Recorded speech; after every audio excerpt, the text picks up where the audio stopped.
आज एक महत्वपूर्ण विषय पर मैं प्रेस के माध्यम से आप सबको संबोधित करना चाहता हूं। देखिए, पिछले कुछ दिनों से जिस तरह से कार्य चल रहे हैं उसमें एक बात बड़ी महत्वपूर्ण निकल के आती है। झूठे वादे और सामाजिक कल्याण के नाम पर विपक्ष की धोखाधड़ी,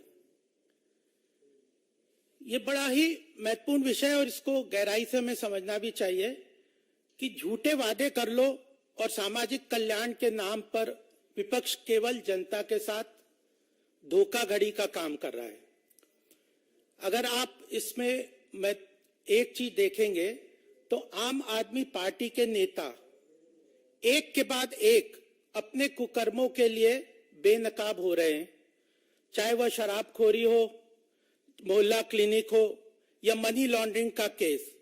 या तो उन पे मुकदमा चल रहा है या वो जेल में है। आज आपकी एक और भ्रष्टाचार की और फ्रॉड की करतूत आपके सामने मैं पर्दाफाश करना चाहता हूं। दिल्ली में सब्सिडी प्रोवाइड कर रहे हैं और आप द्वारा सरकार जनता और सरकारी खजाने को धोखा देने के लिए एक रेगुलेटरी मैकेनिज्म का दुरुपयोग किया जा रहा है। बिजली निशुल्क देना, बिजली फ्री देने के नाम पर रेगुलेटरी इश्यूज को, स्ट्रक्चर को मिसयूज करके जनता के साथ धोखाधड़ी करने का काम आप सरकार कर रही है। और देश की जनता के साथ सामाजिक कल्याण के नाम पर विपक्षी दल झूठे वादे और धोखाधड़ी से भली भांति हम सबको परिचित होना आवश्यक है। अगर इसकी सच्चाई नहीं खुलती सबके सामने तो जनता कहीं ना कहीं बरगलाने का काम ये जो कर रहे हैं वह साफ होके नहीं आता। और इसमें सबसे महत्वपूर्ण बात यह है कि यह अकारण नहीं है। 2014 में जब हमारी सरकार आई थी तो भारत की अर्थव्यवस्था फ्रेजाइल 5 के अंतर्गत थी। इसका ऐसा नहीं है कि बिना किसी कारण से यह हो गया था। चारों तरफ भ्रष्टाचार, लीकेज, भाई भतीजावाद और वित्तीय अनुशासनहीनता चल रही थी उसमें। और जब 2014 के बाद यह इसीलिए नहीं कि जो फ्रेजाइल 5 इकोनॉमी जो भारत की हो गई थी वो इसी कारण हो गई थी कि इन सब कारणों के कारण अर्थव्यवस्था को डिस्टर्ब कर दिया था। और उसके बाद 2014 से उसके बाद 9 वर्ष में इकोनॉमी में क्या आवश्यकता है कि रोबस्ट रिफॉर्म्स हो, फिस्कल रिस्पॉन्सिबिलिटी हो, साउंड मैक्रो इकोनॉमिक पैरामीटर्स हो, ईज ऑफ डूइंग बिजनेस हो, ईज ऑफ लिविंग हो। बीजेपी सरकार, मोदी सरकार ने पिछले 9 साल में अपना फोकस इन चीजों में किया, चाहे भ्रष्टाचार से लड़ाई की बात हो, लीकेजेस को जन कल्याणकारी योजनाओं से खत्म करना हो। क्लियर कट एजेंडा के अंतर्गत मोदी सरकार पिछले 9 वर्ष में काम कर रही है। और एक दूसरी तरफ अपोजिशन के पास ना कोई रोड मैप है, ना एजेंडा है और अपना वर्तमान में राजनीतिक रास्ता ढूंढने के लिए इररेलेवेंट पॉलिसीज और अनएथिकल मीन्स के द्वारा जनता को बरगलाने का काम अपोजिशन कर रही है। इसके बहुत सारे एग्जाम्पल हैं, जिसमें से एक महत्वपूर्ण एग्जाम्पल मैं और आपके सामने रखूंगा। अभी रिसेंटली कर्नाटक में जो डिप्टी प्राइम मिनिस्टर ने खुद ये कहा कि हमने प्री पोल अनाउंसमेंट जो किए उसमें से 40,000 करोड़ डेवलपमेंटल प्रोजेक्ट से डाइवर्ट करके हमें अपने पोल प्रोमिसेस को फुलफिल करने के लिए डाइवर्ट करना है। तो डेवलपमेंट एजेंडा को डिस्ट्रॉय करते हुए यह काम विपक्ष की सरकार कर रही है। जब हम दिल्ली में बिजली की सप्लाई की बात करते हैं, यह पूरी तरह से एक तरीके से diversion of limited state resources for buying boats का एक एग्जाम्पल है। और वह उसका पर्पस क्या है? Purpose of appeasement of certain sections of the society. यह देश की अर्थव्यवस्था के लिए भी बहुत नुकसानदेह और खराब है। फॉल्स प्रॉमिसेस, यही नहीं फॉल्स प्रोमिसेस कर दो, fraud on fiscal status of the government, ये और फाइनेंशियल जगलरी, ये तीनों के माध्यम से जनता को बेवकूफ बनाने का काम अपोजिशन कर रही है। फॉल्स प्रोमिसेस हो या फ्रॉड ऑन फिस्कल स्टेटस सरकार के अर्थतंत्र पे, या financial jugglery, manipulation of financial records का काम कर रहे हैं। उसका जो एग्जाम्पल है वह है दिल्ली स्टेट में इलेक्ट्रिसिटी, जिसकी मैं बात करना चाहता हूं। दिल्ली में अगर आप डीआरसी और जो प्राइवेट डिस्कॉम कंपनीज बिजली सप्लाई करती है, और उसके अंतर्गत उन 3 कंपनियों में रेगुलेटरी एसेट्स क्रिएट हो जा रहे हैं। वो रेगुलेटरी एसेट्स क्या हैं?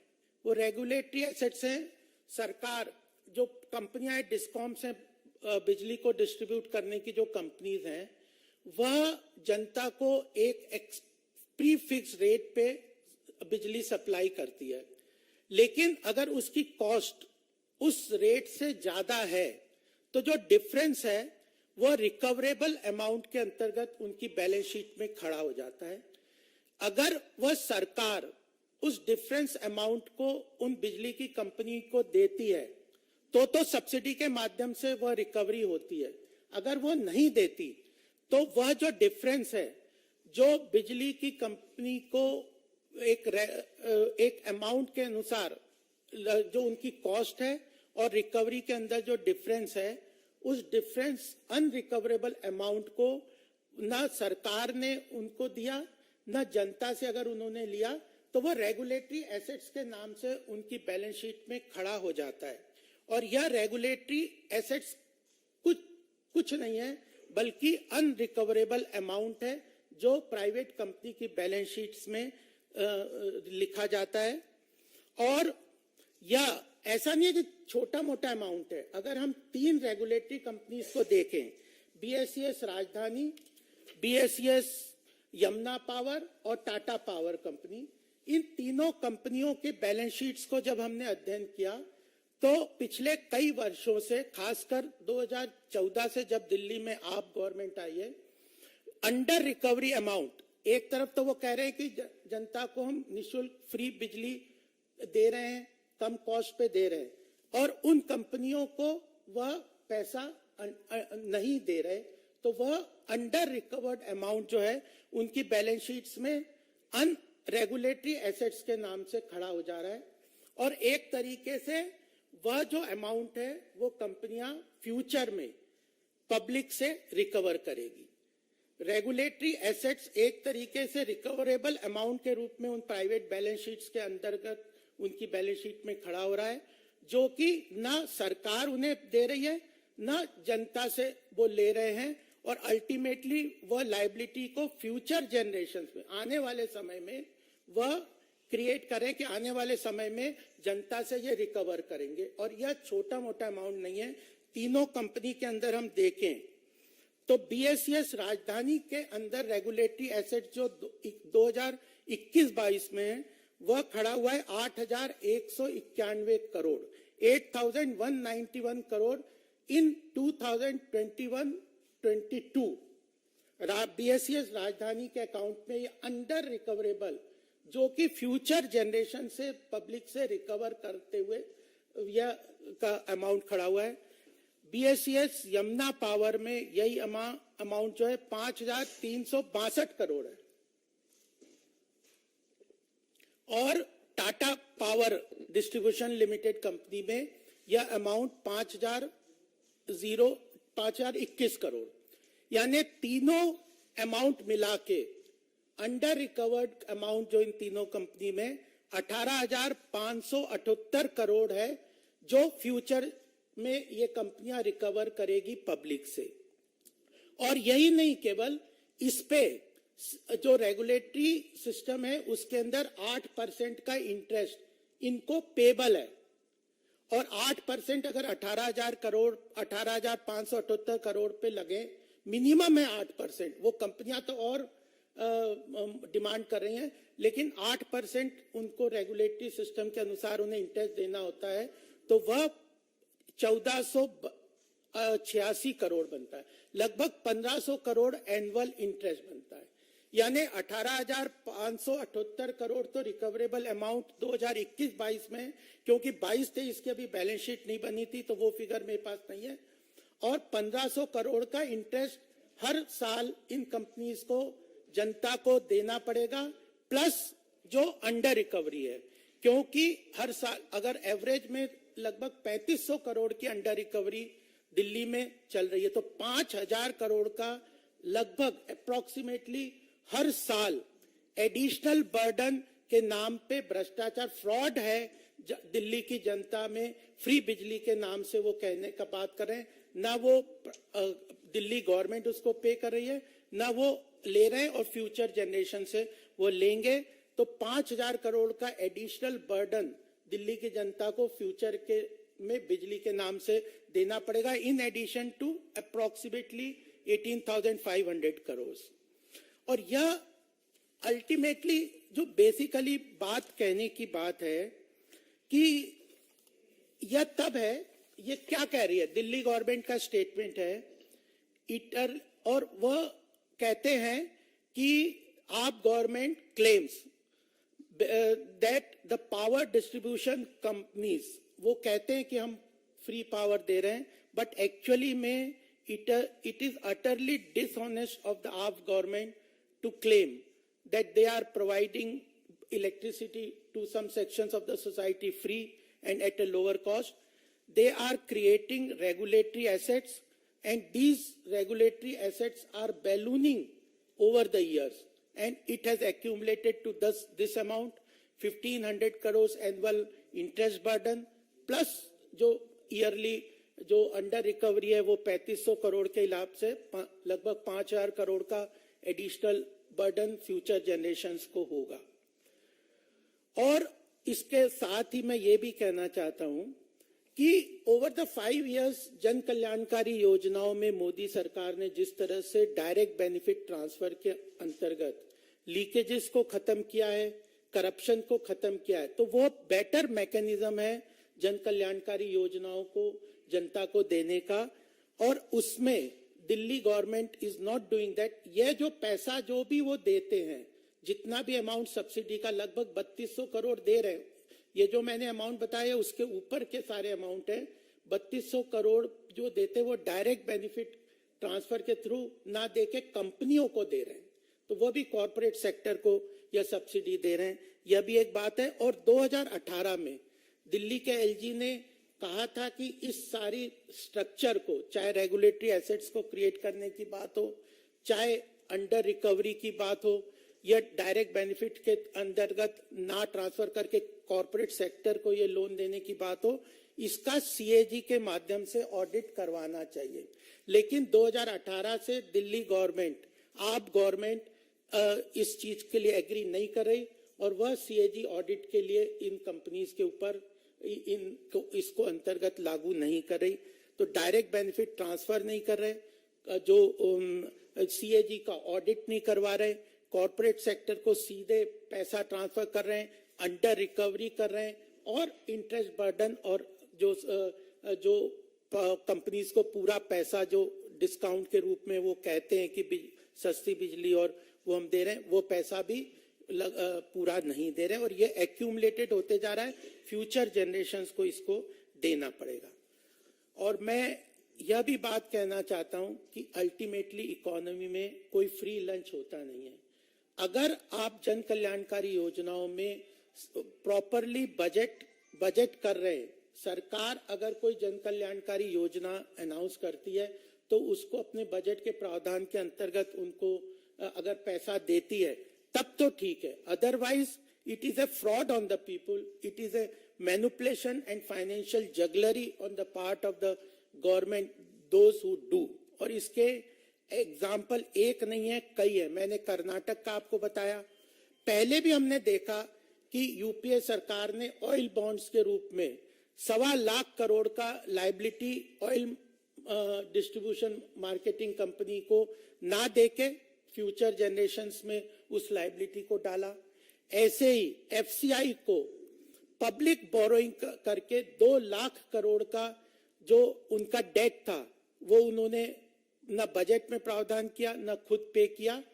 बाद में वित्त मंत्री ने, निर्मला सीतारमण जी ने उस 2 लाख करोड़ को फूड कॉर्पोरेशन इंडिया को अपने बजट के अंदर दिया। तो ये जितने भी फॉल्स प्रॉमिस किए थे, जन कल्याणकारी योजनाएं करनी चाहिए, समाज के हित के लिए वर्ग को, सबको यह सहायता देनी चाहिए, लेकिन फाइनेंशियली जगलरी और फ्रॉड और फ्यूचर जनरेशंस के ऊपर उस लायबिलिटी को ट्रांसफर करके जो काम करते हैं, वो मुझे लगता है कि यह बहुत ही खतरनाक चीज है और इस तरह का फ्रॉड करके अर्थव्यवस्था को भी मुश्किल में डालते हैं और जनता के साथ भी नाइंसाफी करते हैं।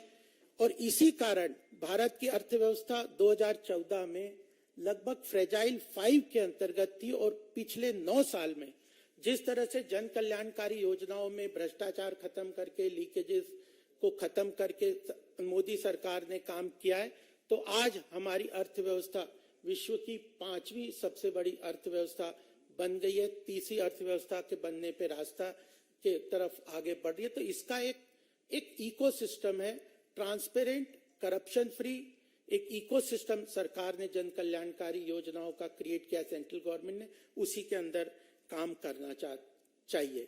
तो यही मुझे बात करनी थी कि जो दिल्ली में फ्रॉड कर रहे हैं आपकी सरकार, वो भी जनता के सामने आना चाहिए। रेगुलेटरी एसेट्स या किसी भी रेगुलेटरी मैकेनिज्म को अगर प्रावधान कहीं है जो कि क्लियर कट उसमें कहा हुआ है कि जो सेंट्रल रेगुलेटरी कमीशन ने कहा है, उन्होंने ये क्लियर कट कहा है कि जो रेगुलेटरी एसेट्स क्रिएट करते हैं वो only in case where there is a natural calamity और फोर्स मेजर कंडीशन है। कोई प्राकृतिक आपदा अगर आती है तो तभी इन चीजों का इस्तेमाल करना चाहिए, अदरवाइज इस तरह के सिस्टम्स को, इस तरह के मैकेनिज्म को नहीं यूज करना चाहिए, तो वह भी यूज कर रहे हैं। एक और बात मैं अपनी अंत में ये कहना चाहता हूं कि आज ही प्रधानमंत्री जी ने बहुत महत्वपूर्ण डिसीजन लिए हैं, मोदी जी ने।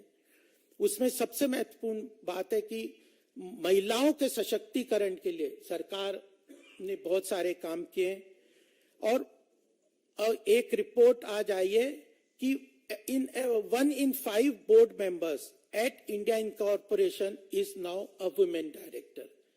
पिछले वर्षों में एक सरकार ने पूरी तरह प्रयास किया है कि महिलाओं का सशक्तिकरण हो, उनको आगे बढ़ाया जाए। तो प्राइवेट सेक्टर के बोर्ड में भी महिलाओं का भागीदारी और सरकार ने सुनिश्चित किया है। आज एमएसपी को भी सरकार ने, कैबिनेट ने डिसीजन लेके हाइक किया है कि MSP on centre increases MSP on 6 rabi crops to the tune of ₹150 hike for wheat in since 2014 में एमएसपी पे भी हाइक किया है। और जो डियरनेस अलाउंस है सेंट्रल गवर्नमेंट एम्प्लॉइज को, उसको 4% से आज इंक्रीज किया है। MSP hike for 6 crops also. तो जन कल्याणकारी योजनाओं का, सोशल वेलफेयर का सरकार एक तरीके से अलग ढंग से काम कर रही है हमारे सरकार मोदी जी की, और कहीं ना कहीं विपक्षी जो सरकारें हैं वो इस तरह का भ्रष्टाचार और फ्रॉड की तरह से काम कर रहे हैं। तो यही मुझे आप सबके सामने एक विषय रखना था। धन्यवाद।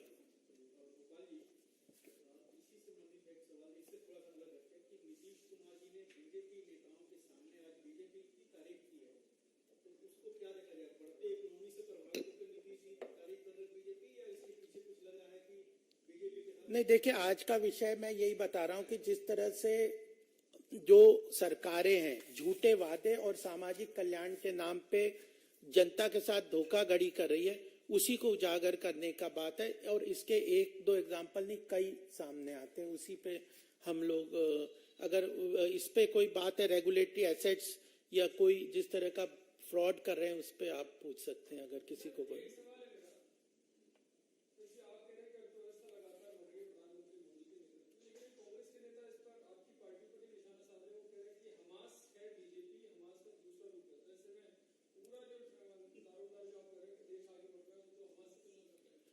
नहीं, तो वो ये तो उनकी भ्रष्ट बुद्धि का ही कारण है ना, कि मैंने बताया था कि ना उनके पास एजेंडा है, ना रोड मैप है, ना डायरेक्शन है इसीलिए इस तरह की अनर्गल बातें वो कर रहे हैं।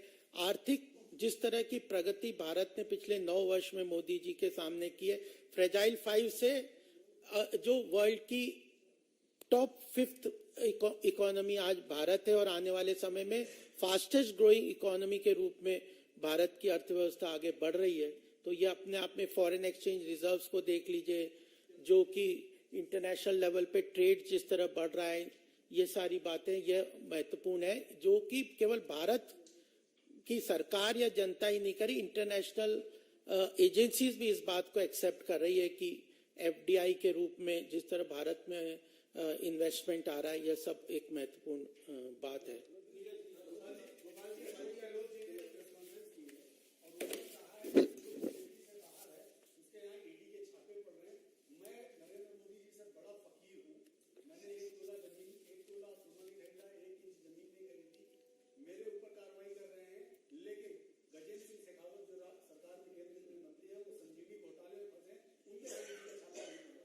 नहीं देखे, जिसके ऊपर जो भ्रष्टाचार में लिप्त, अगर पिछले साल सरकारों के काम देखोगे, एक के बाद एक वो सरकार भ्रष्टाचार में लिप्त है, उसी के ऊपर कार्रवाई हो रही है। और सरकार जो भी भ्रष्टाचार करेगा, एजेंसीज उनके नहीं तो जेल में क्यों जा रहे हैं? सरकार चाहे जेल में जा रहे हैं, उनके ऊपर केस चल रहे हैं, क्योंकि उनके भ्रष्टाचार के केसेस हैं।